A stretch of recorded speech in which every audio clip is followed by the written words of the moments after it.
এই কাপটার এতে আমি কেকও বানিয়েছিলাম। এটা 250 গ্রাম মতো। এই কাপে 2 কাপ নিয়েছি চালের গুঁড়ি, সেদ্ধ চালের গুঁড়ি। আচ্ছা, ওর হাফ মানে 1 কাপ, 2 কাপ নিয়েছি চালের গুঁড়ি, 1 কাপ নিয়েছি ময়দা, আর এই কাপেরই 4 ভাগের 1 ভাগ নিয়েছি সুজি দিয়ে একদম। আর হ্যাঁ, চিনি দিয়েছি এই 1 কাপ মতো, একটু কম। চিনিটা যেহেতু মিষ্টি আমি কম খাই, দিয়ে ভালো। দুধটা আমার অলরেডি হয়ে এসছে। ওই দুধ পাটিসাপটা করবো তো, দুধটা তৈরি করছি। ওখানে পাটিসাপটা প্রায় অনেকগুলোই হয়ে গেছে। এবার দুধটাকে যা ঘন আরেকটু হলে এই যে গুড় আছে, গুড়টা মিলিয়ে দেবো। এটা দিলে আরেকটু পাতলা হয়ে যাবে। তোমরা পারলে চিনি দিয়েও করতে পারো, সেটা তোমাদের মাপ অনুযায়ী চিনি নেবে। আমি গুড় আছে, পাটালি গুড়টাকে লিকুইড করেছি। দুধটা দিলে, এই গুড়টা দিলে একটু পাতলা হয়ে যাবে, একটু হোক।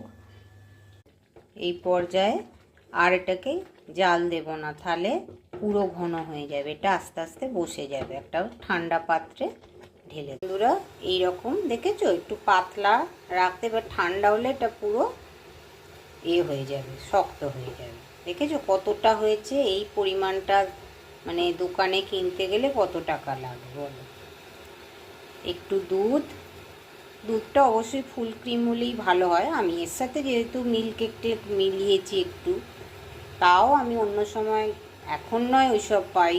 গরমকালে ধরো ওই 2 টেবিল চামচ যে চালের গুঁড়ি না, ওইটা দিলেই তোমার হয়ে যায় এরকম সুন্দর। আর এই যেখানে গুড়টাকে এবার এই খুন্তিটা না, খুন্তিরও মুখগুলোকে পরিষ্কার করে নিতে, দেখেছো একটুখানি লেগে। এই যাই হোক,